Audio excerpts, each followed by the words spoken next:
So nice to see you after so long. I spoke to you, but I haven't seen you. So I want to introduce you to everyone. I mean, there's so many people right now, and everyone's so eagerly, everyone's been waiting to, uh, waiting for this conversation to happen, including me. Um, so, for those of you, most of you have already read that introduction to Atulji, but for those of you who are not familiar, Atulji I've known him forever, since I was a little child. And what he does is so fascinating. I've always been so fascinated. But really, what really made a difference was one day when we sat and had this conversation. I was in California and I was visiting them. And at that time, we had this conversation. And when we were talking, my mind just started expanding and expanding when he spoke about what he does. He basically has been with, he is very highly qualified, and he has been with NASA since the past 24 years. He is now retired, but still officially retired, but still always working with them. Am I right, Atulji? That is correct, yes. And he has been working on several projects, space projects as well as military projects. And he's not just a scientist. He does so many things. He's also an engineer, and he does various things. And from what I hear and what I've heard over the years is whenever there is a need to troubleshoot, they always go to Mr. Atul Mehta, and he somehow gets the job done. So it's been very impressive, whatever I've heard about him and from him. And but one thing that really struck me about him once, just that one time when I visited him and I was talking to him, and that's when I realized that he played such a key role in the rover that went up to Mars. And there was so much talk about the rover, and there was so much, about Mars and the stuff that they found on Mars. And basically, the rover is what everyone spoke about. And when I realized that he played a key role in it, the only time I realized that was when he told me. And he's played a very important part, but I have not heard it being mentioned in many places. So I ran it by him and I said, Atulji, you should be, Atulji, do you remember that? I said that, you should be getting so much more credit for that. And Atulji goes, yeah, that's right. He said that. And then he goes, anyway. And then he started talking about galaxies, and he started talking about, what he had seen. And that's when I realized that he is a scientist. And being a scientist is not very different from being a spiritual seeker. Am I right, Atul Bhai? Don't you feel correct. that? There is a parallelism between two. Yes. Isn't it? And isn't it that, your mind, when you just engaged in all these things, when you, there's so much vastness, you're thinking of the universe is, the mind, it just expands so much that everything else appears very small, like getting credit and fame and name. And they become very immaterial because, you're in touch with something so much bigger and vaster, isn't it? That's what I understood about you, from that conversation we had. That Yeah. I said, yeah, that's what he is, huh? Yeah, that's my focus, is to expand, rather than worry about, who is going to give me credit or not. Right. Yeah, I saw that. I saw that happen. So, we're going to be talking about various important things and things that are just about creation, where it started, and where we're headed, where the universe came from, where it's headed.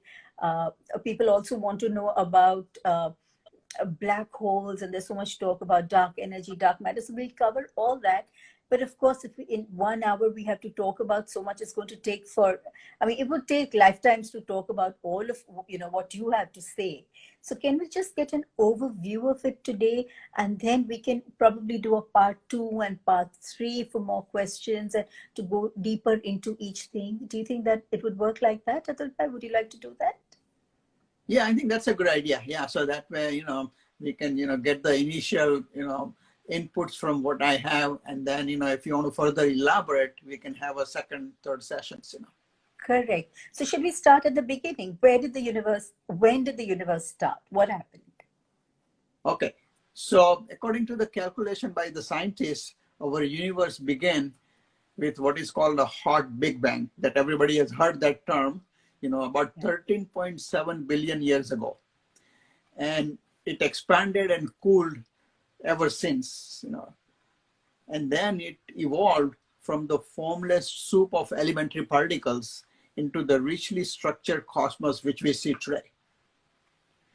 At the time of the Big Bang, there was a matter and what was called the antimatter. They both combined and they neutralize each other.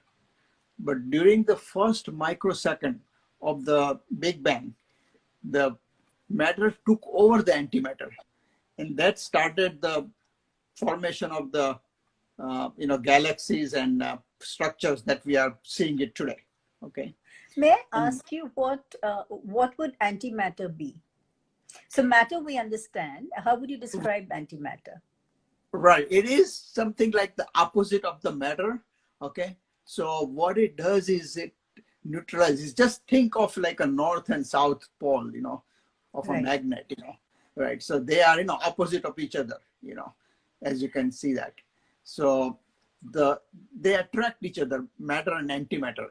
It's a conceptual. You cannot see antimatter, but there is a concept. So matter is tangible and antimatter would be something that's not tangible. Would that be correct for a lay person like me to understand? Right, exactly. Yeah. So yeah. So both of them, they combine, that we know, and they neutralize, because if the matter was only there, then, there will be just the matter, but there was an antimatter also created during that. And then matter took over after the first microsecond, which is really short time, and then it started forming the seeds of the galaxies that we see today. Okay. So, so when you say that it happened in the first microsecond, how do you say that? You say that only through calculations? Yes, through the calculation, exactly, right. Yeah, so scientists have really calculated all the different, events that happen during the few seconds, and there are a lot happened, as probably for us, it's such a short time, but for the universe in that short time, it just did a lot of things, to create certain, events that right now we see as a, reality. Yeah. So after that, the dark matter, which was unidentified material that holds all these structures together, was created.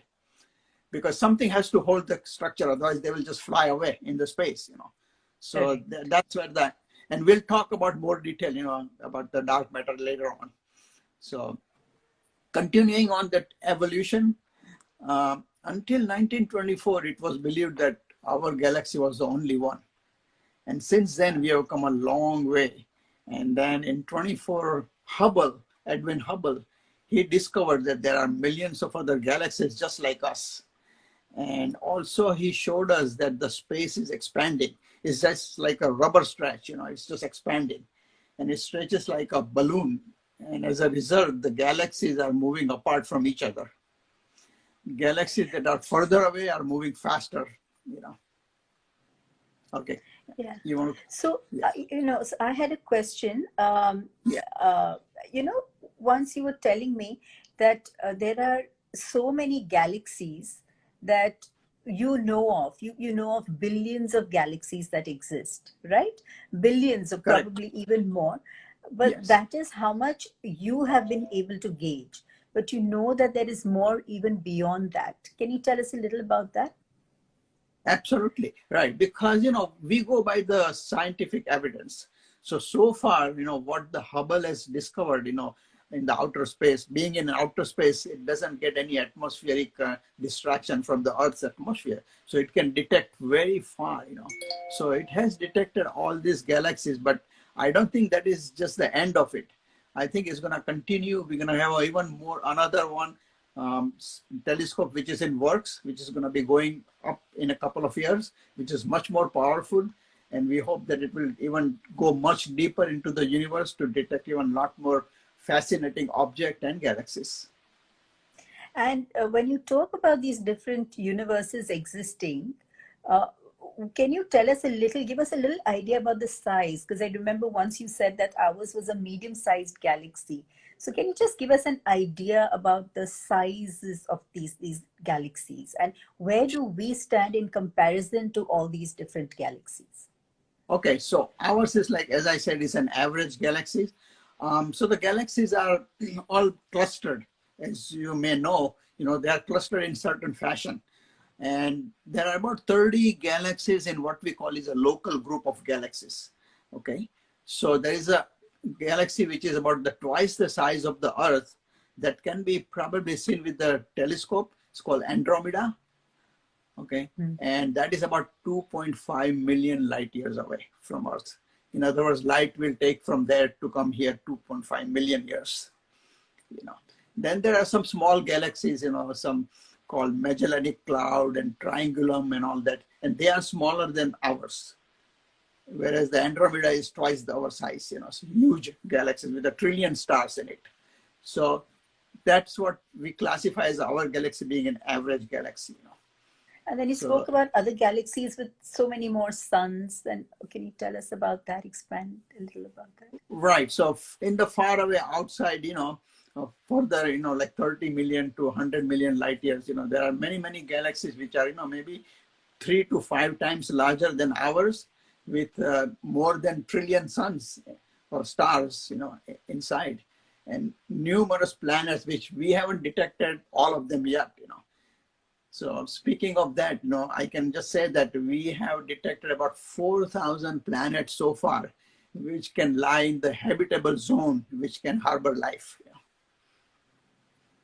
Which can harbor life. So you Correct. would say that, because there are many people, today I have got so many questions for this event, and a lot of questions revolve around, is there life, elsewhere on other planets and other galaxies, uh, just elsewhere. Can you tell us about that? Yeah, absolutely. So scientists, now believe that definitely there has to be a life in other, galaxies and planets. Why? Because our galaxy is not a unique in terms of where it is situated, in terms of its size, location. There is nothing unique. Also, our solar system is about an average solar system located just about an average, So based on all that things, scientists believe that there has to be many, many, planets just like us and galaxies that can harbor life. And I can probably tell you now, or maybe a little bit later, how they calculated that, You can go ahead, tell us. Just Okay. let it just flow. So in 1961, there was a scientist called Frank Drake.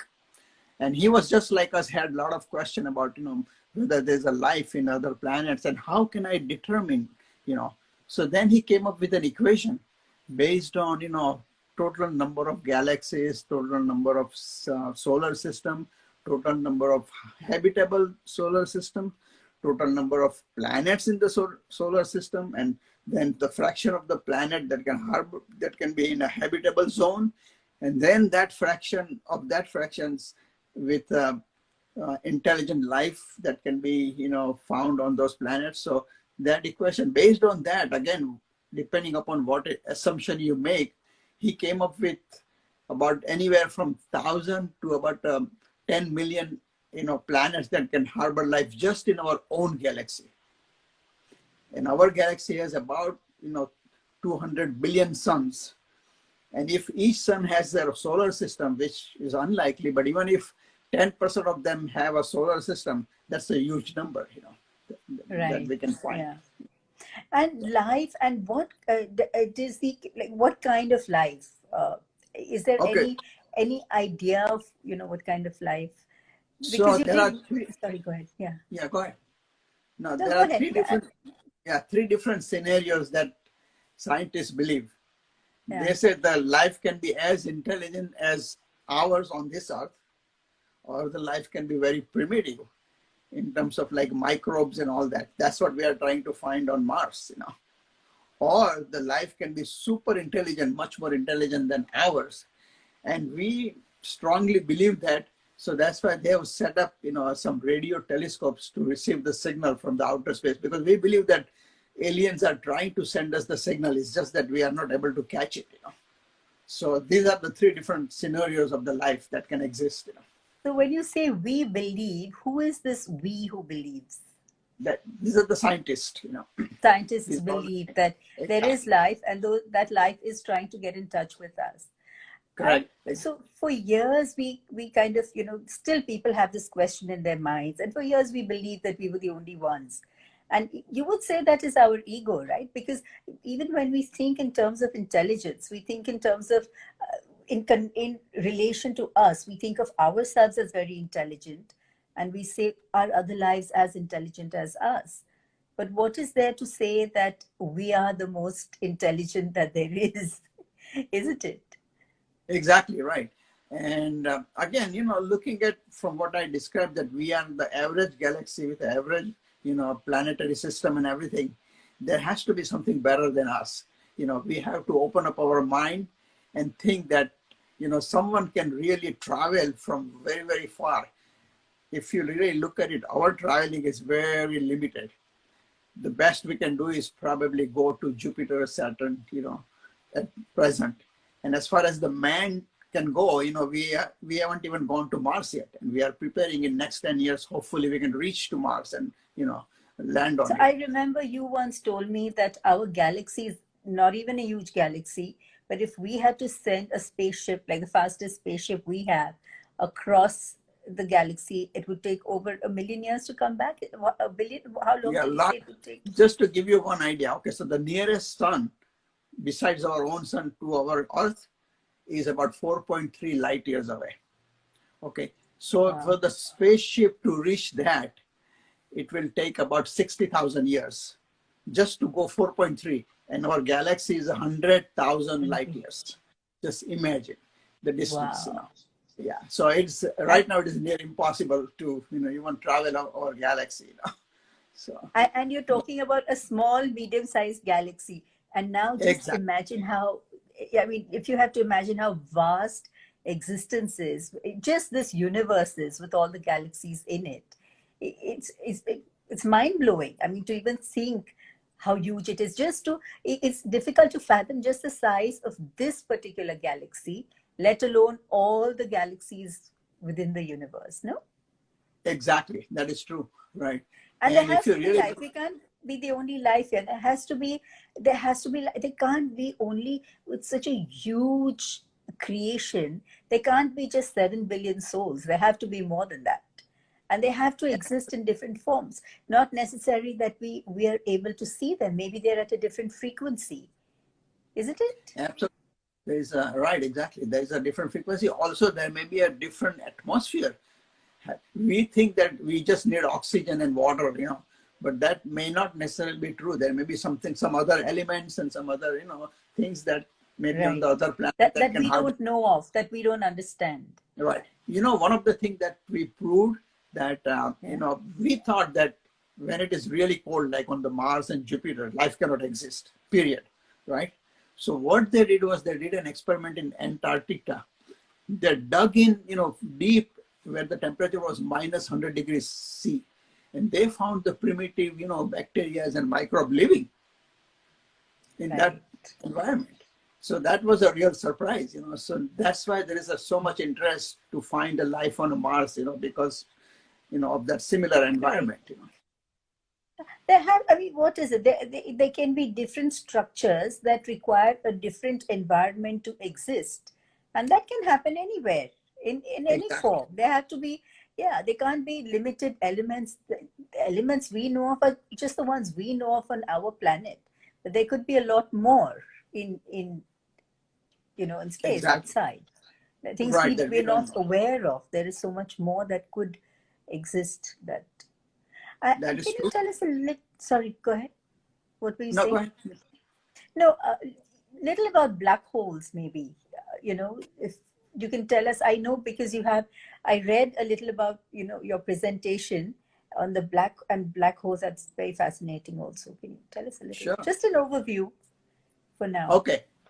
So the term black hole, really it captures the imagination, because black hole is something you cannot see or feel it. So these are the fabric of space and time. They are so dense that even the light cannot escape out of that. you know.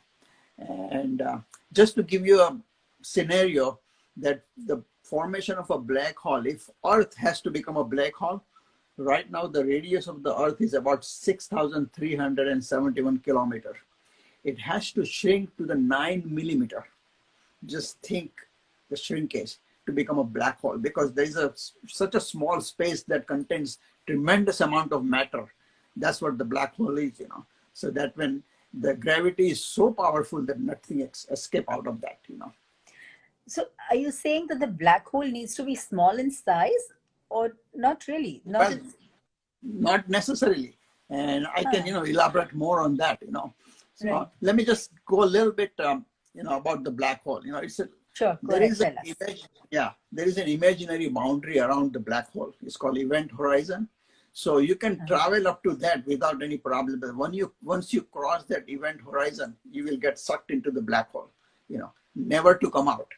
The only way you can come out is if you can travel at the speed higher than the speed of light. That's the only way you can come out of that. So, and those black holes that we have discovered is because what they do is, if there is a nearby star, it takes away the gases from there, it sucks it in. And that gas completely, like revolves around the black hole at such a high speed, it glows very bright. And that's how, we found out. And there are three different ways the black holes can be formed. The one is, when a massive star, maybe like 3 to 5 times the size of our sun, when it dies, because all the stars eventually die. Okay, when it dies, it expands tremendously and all the gases go out, but the center core of the star, it collapses. And it collapses to such a dense matter that it forms the black hole. That's the one scenario. Another scenario is that there may be a supermassive black hole in the center of galaxies that are formed by merging of 2 or more galaxies. So that's another way it can form. Okay. And then the third scenario is at the beginning of the universe, there was a massive amount of gas that condensed and shrunk, forming a black hole.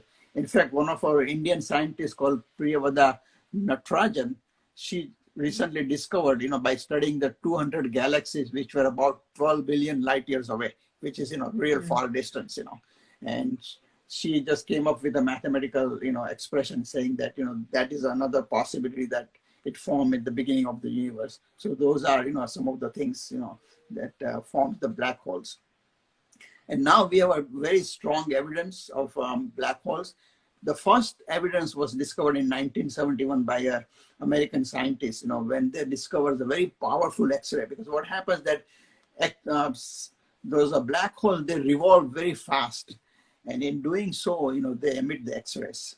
So when you detect those powerful X-rays, then you know that something is going on over there, So then that object had a mass of about 10 suns, the one that was detected 10 times our sun, and it was emitting X-ray, and that was named as Cygnus X1.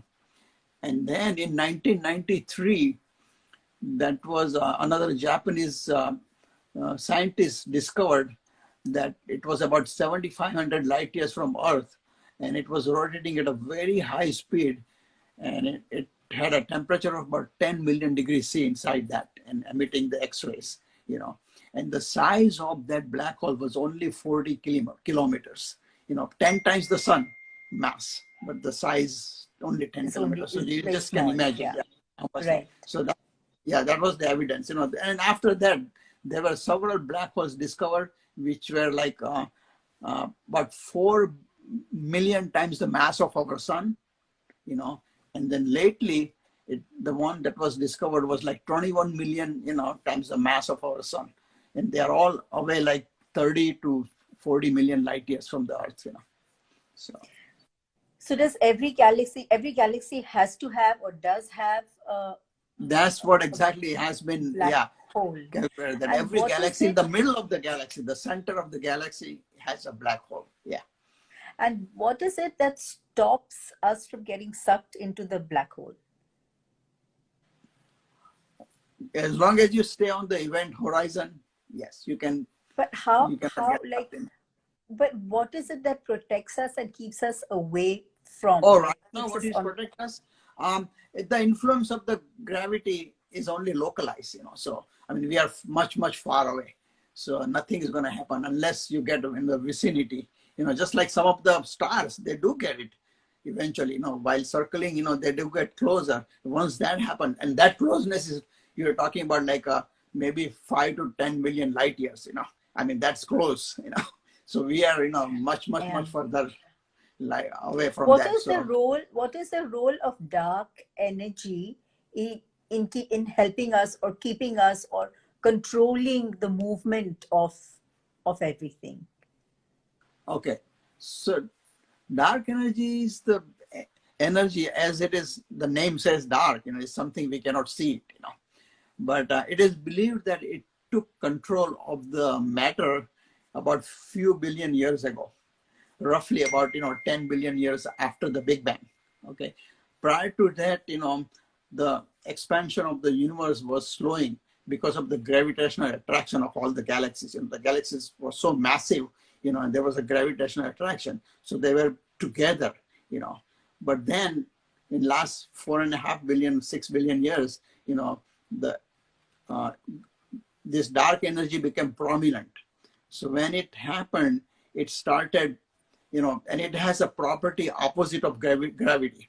So what it does is it expands the galaxies. It moves them further away from each other.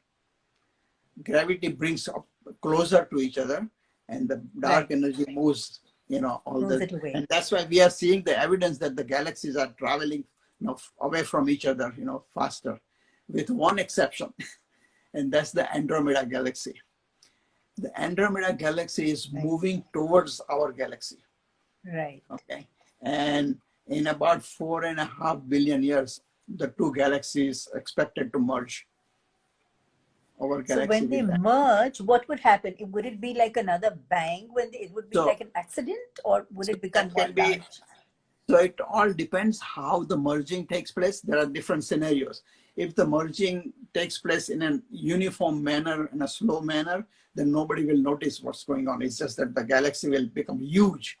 Okay. Correct. But if there is a violent collision, then a lot of structure will be destroyed, and it will recreate a lot of other structure like that. So those are the two possibilities, and nobody knows right now which possibility is going to happen, but we are all hoping there will be a very, smooth transition where nobody will notice. Of course, we don't have to worry right now because it's on 4.5 billion years away. Years away. Yeah. Yeah. There is one question that came to us, and Mm-hmm. that is that, so you say that, the universe started with the Big Bang, and you say everything's expanding and it's going into space. But where did everything come from? Like, even the Big Bang, for that to happen, there had to be something that had to heat up. Where did heat come from? Where did space come from? Where did any of this come from? Does science, what does science say Exactly. about what do we think about that? Okay. So all we know at this point in terms of proof is going as far back as about 13.8 billion years, when the universe Right. started. That's all we know. Before that, really nobody knows what was there. Uh, and there were several theories, that were put together of the what was there before. So one of the theory is that maybe there was nothing before the Big Bang. It was everything. The whole space was like one point called singularity, and it had all the matter and gravity inside. And it was like a point, and something triggered a big explosion of that, and started the Big Bang. That's the one theory. The So other whatever theory, that material was that already existed before the big, where did that come from? okay, I'm sure so science wants to get to the root of it. right, yeah, you will never be able to get to the root of it until you find an evidence. But this is the theory that whatever it was, that it was like a gas and the dust. It was mixed, and that exploded. Basically, the space, is nothing. But if you look at all the clouds in the space, further out in the space, they're all dust and gas, particles. That's it. That's all there. So And when they combine, they form elements. Like first they form hydrogen, helium, and then higher element all the way, up to uranium and all that. But it so depends you how. once told Yeah, go me that, the further you go into your research, the more you realize how little you know. You remember you said that to me just a few days ago. You said that, correct. right? That the only thing you learn, after all years and years of research, is how little you really know and how far you are from the ultimate truth. Can you tell us a Exactly. little about that? Yeah, that's favorite term of the scientist. He says that the more we discover, less we know, and the reason Right. for that is as we discover, there are more and more question comes as to why. For example, like a simple thing that we discover the rings around the Saturn. Okay, and so once we discovered that, we wanted to find out what happened, how it came about, So it created so many questions. First of all, what was the composition? Where did it come? And so all this research are being done right now. And then lately they found that all those rings are raining on the planet. In other words, they are all the structure of the ice. So those ice is melting and going towards the Saturn's surface, and they think that in about, maybe 10 to 12 million years, the rings will be gone. And there is also a theory that Jupiter had a lot of rings, Uranus and Neptune had a lot of rings, but they all faded away, in a similar manner, that eventually those rings will be gone. So all those things we just recently discovered. Before we only knew about the rings, but now, so many questions came, So that's what it means, that once we discover something, it Right. creates more questions. You have more questions, and this is exactly what Gurudev Shri Shri Ravi Shankar ji says. He says the purpose of knowledge is to know how little you really know, and you realize that there is an existence that is so vast that you just cannot intellectually tap into it. Correct.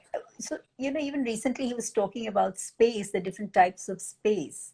uh, in science, what do you all say about space? Do you say do you just know space as space, or do you know space as, like, are there different forms of space? Are there different types of space?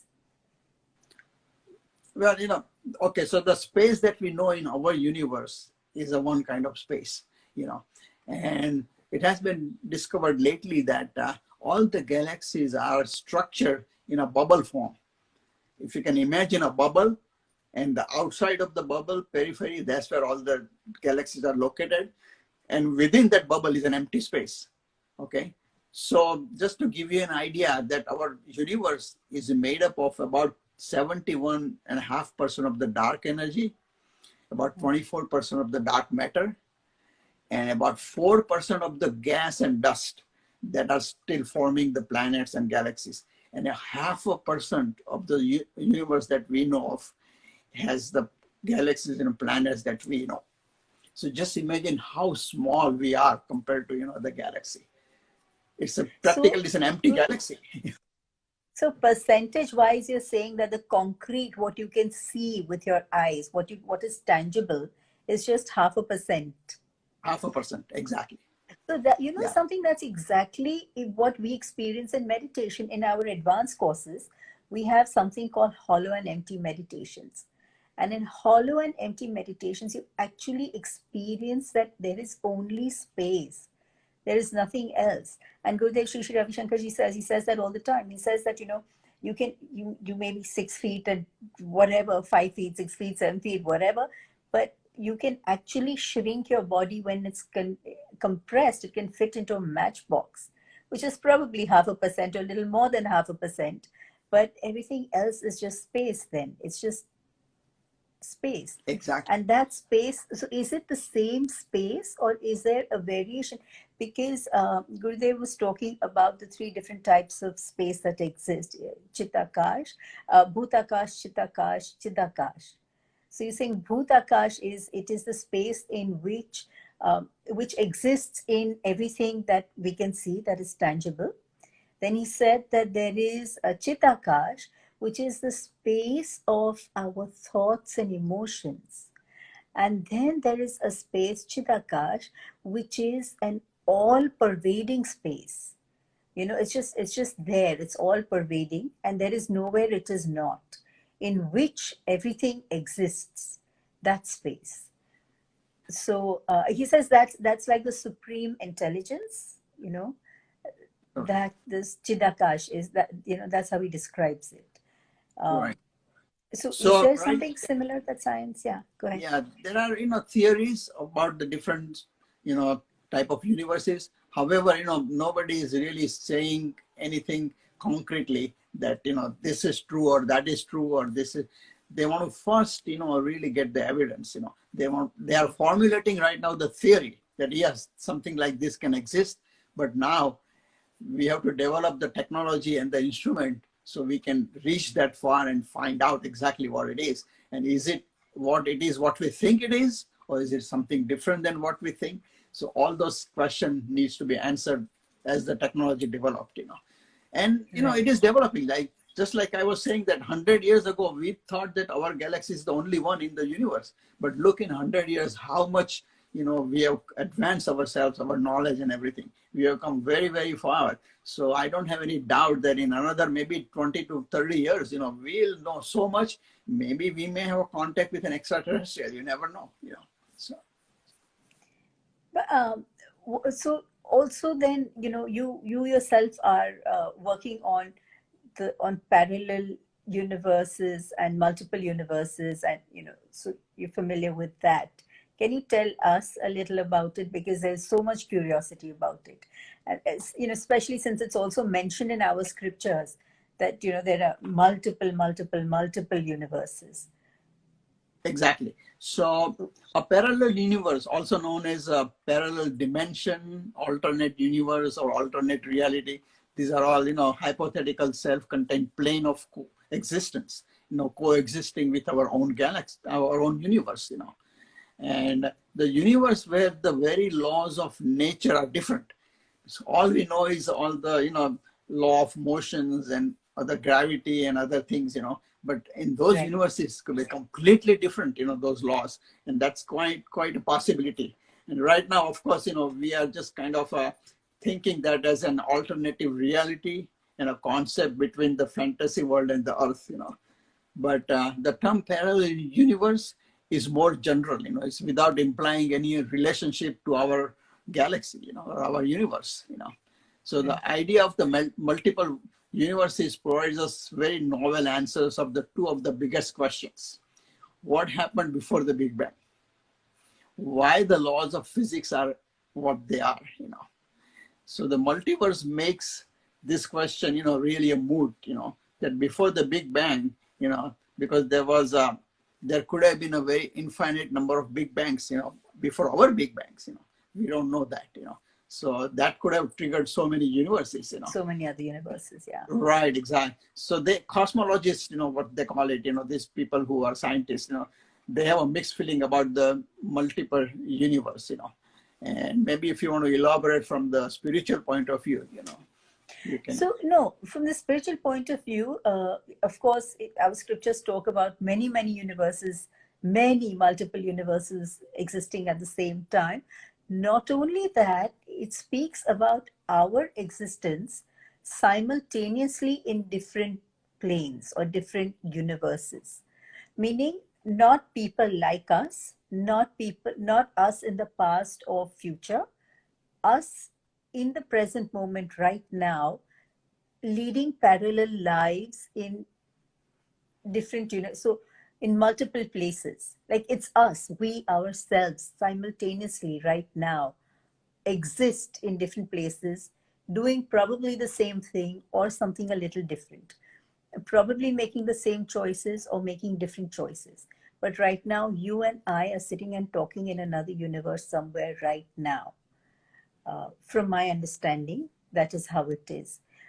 I was wondering if science has something. So, if that is true, then the universes that are there, that exist, probably coexist with this universe, uh, but at a different frequency. It's just something that my mind thinks about, that if I am existing here right now and I'm also existing somewhere else at the same time, then there has to be a coexistence of the two universes at different frequencies, because that, to me, that makes logical sense.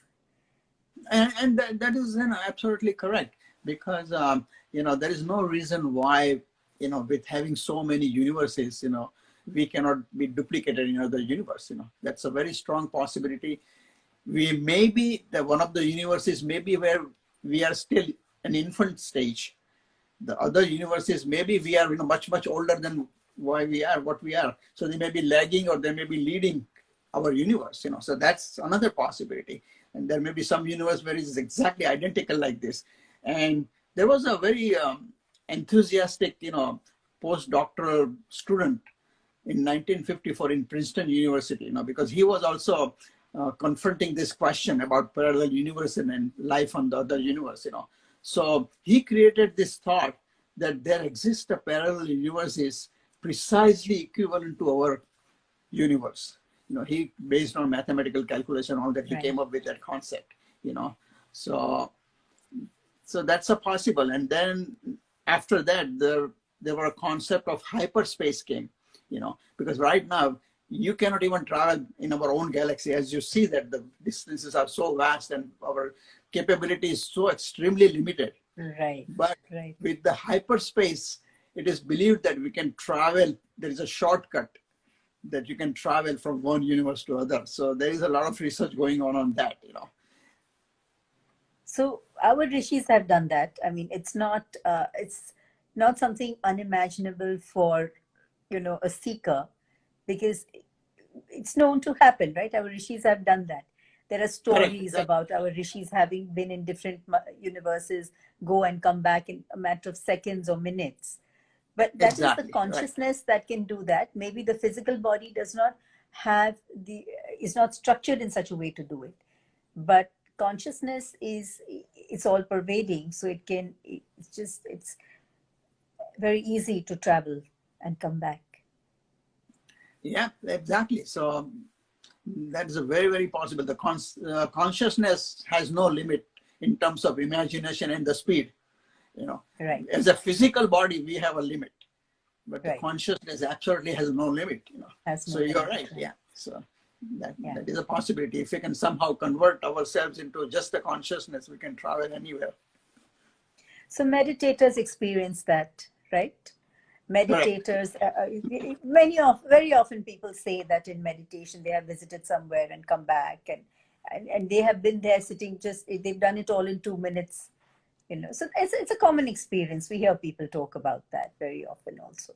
Right, exactly. So based on all Yeah. that thing, this hyperspace came up, the concept of that came up, that, there were talks that in past, people may have traveled from one universe to other. So there has to be a way, that they knew that we don't know.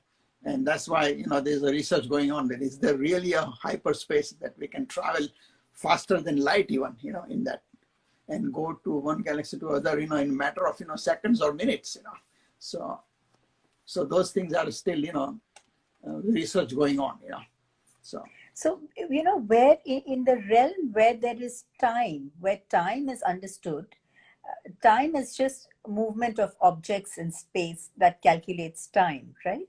So Exactly. where there is time, it may appear like it's very far. There is time and space, as in, that kind of space between two concrete objects.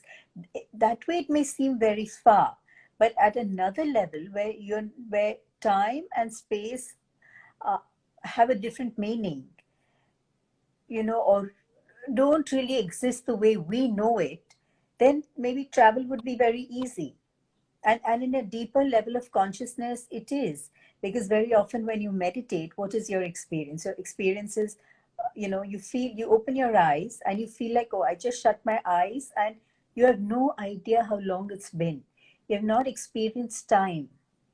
You've just experienced stillness.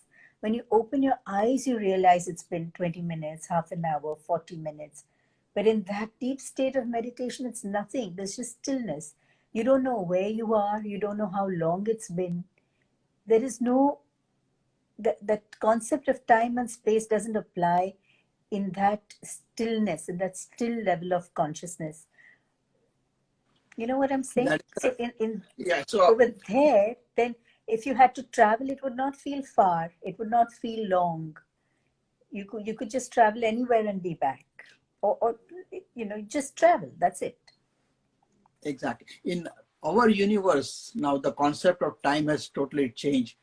The time is always, associated with the space, because the time is determined depending upon how the space is behaving. So for example, if there is a huge sun or a star that is lying in the space, what it does is it warps the fabric of the space. So when the signal from the faraway galaxy is coming through that star, it has to bend into that space, which is, occupied by that star. There is no straight line. So it Right. has to bend, and it takes longer Right. for that signal to come to Earth versus if there is no warping of the space and there is no, big star. Right. So Right. the Right. concept has changed. So now it is a time and space. So time is related with the space, depending upon how the space is. If the space is warped with a huge galaxies and stars, it will take longer for that signal to come versus, if it is not warped, or it's coming from the completely blank space. If the signal comes, then there is nothing to obstruct it. It will come in a straight line. Right.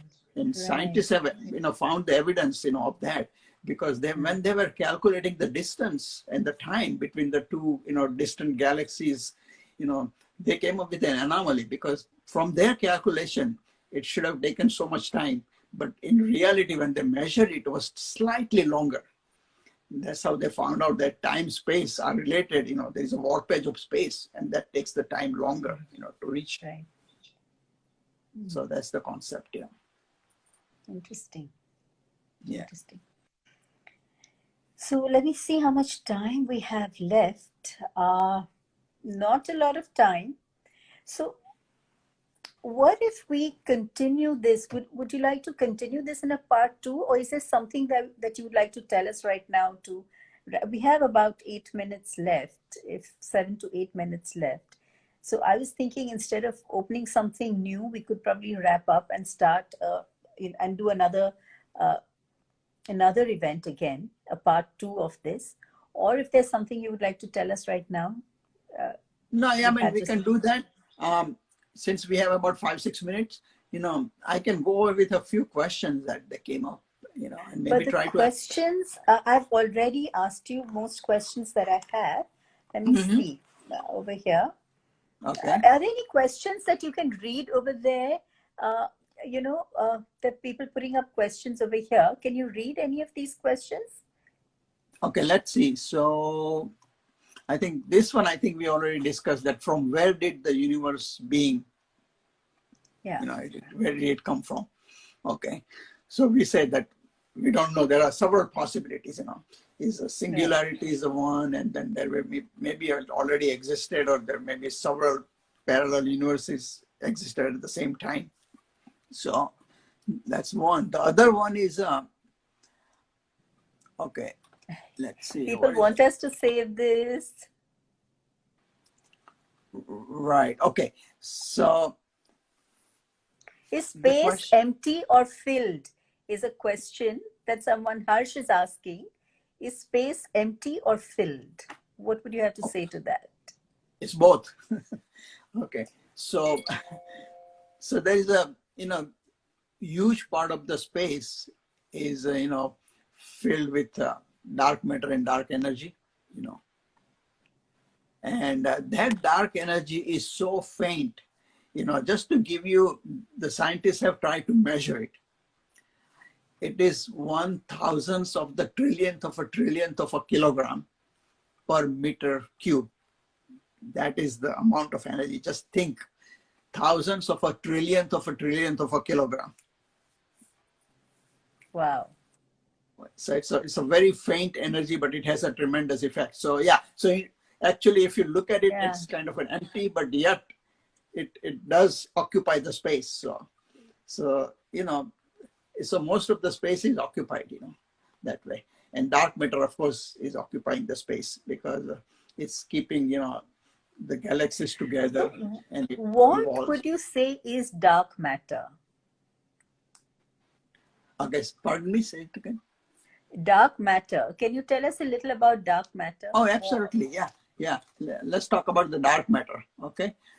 So it's composed of the particles that do not absorb any light. It does not reflect any light or does not emit any light, So that way, we cannot detect it by electromagnetic radiation because that basically, is a light and all other things. So it's very difficult to detect, and it cannot be seen directly because of that, So again, according to the calculation, it's about 24% of the universe is occupied with the dark matter rather.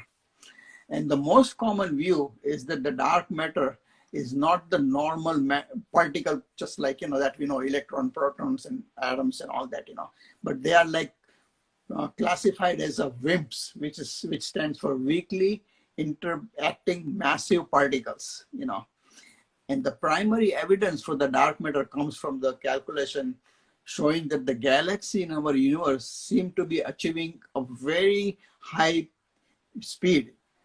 They are really, really, whirling and moving at the very high speed. Now, at that speed, Sorry, right, galaxies are, yeah. Galaxies, all the galaxies are, moving constantly, and moving at very fast. For example, Andromeda is moving at the rate of 124 kilometers per second. Just imagine, in 1 second, 124, the huge galaxy, twice the size of ours, is moving at that speed. So Yeah. what keeps those galaxies, together right now? Is it the dark matter? Otherwise, they will collide and completely inhale each other, right? So this is the dark matter that is keeping them apart, So that way, they can So survive. that is dark. How do we know that? See, dark matter again. It is there, but you cannot see it because it doesn't reflect light, it doesn't absorb light. So it is there, but you don't really know its nature. Am I right? Exactly, that is true. So And also that, the same you know, goes with with dark energy. Energy is there, but you don't know anything about it. How do you know the difference between dark energy and dark matter? okay, so the dark matter, see, there are some evidences that scientists have found of the dark matter. One of them is called a gravitational lensing. So what happens that when a light comes from a distant star or a galaxy, and it interacts with a massive star, what happens that, as I explained before, it bends the light, and Okay. okay, So so that is it's called there because it bends light. Is that it? right, exactly. So we know that, that the light emitted by a distant galaxies passes by massive objects in the universe. The gravitational pull from these objects can distort or bend the light, and that is called the gravitational lensing. Okay. And then another evidence is what is called as a cosmic microwave background, CMB. Right. Yeah. And that is an evidence that was discovered after the Big Bang, because when the Big Bang happened, it emitted a lot of microwave radiation, and it is still traveling into the space. And we have some research facility over here to detect those microwave radiation, because those are so faint. Just imagine coming from almost 13 billion years, 13 million light years away. It is coming and it is getting fainter and fainter and fainter, and we have to detect. So that is another evidence of the dark matter, that cosmic microwave background is traveling through that. I think we can do like a whole session only on dark energy and dark matter. I think they're going to tell us to end the session soon. In about a minute or so, they'll tell us to end the session. Okay. So before they, I don't want to end it abruptly. So before they end the session for us, can we agree to do a part two? Because a lot of people have said, yes, we want a part two. So can we agree to do a part two then? Yeah, and sure, what we can tell everyone right now who's watching is that please send all your questions beforehand. So based on your questions, we will formulate a part two. We can answer all your questions then. So just send directly message them to me, please. All your questions, just DM them to me. Yeah, so that we can take it further then from here, right? I think Atulji, we've lost you. Not being able to see you. I think your camera. I know, exactly. For a while. Doesn't matter. It's okay. I couldn't even hear you. Everyone's all excited. Everyone's saying yes, thumbs up and all that to a part two. So yeah, let's just do a part two then. And I want to thank you so much for giving us your time, Atulji. And I want to thank everyone for being here. And on behalf of everyone, also I wish to thank you. And we will meet you hopefully very soon again. Thank you so much, Atulji. I'm going to say bye to you because I know you're having problems with your camera over there. Yeah, yes, and we will save this, don't worry. People are asking us to save it, so we'll save this for you, don't worry. Yeah, we'll save it both on Instagram as well as on YouTube. Okay, so you can go either place to take a look at it. Thank you. Thank you for the opportunity. Namaste. See you soon. Bye-bye. Bye. I'm going to end this now. If you have enjoyed the video, please click on the like, share and subscribe button. Click on the bell button for notifications of new videos.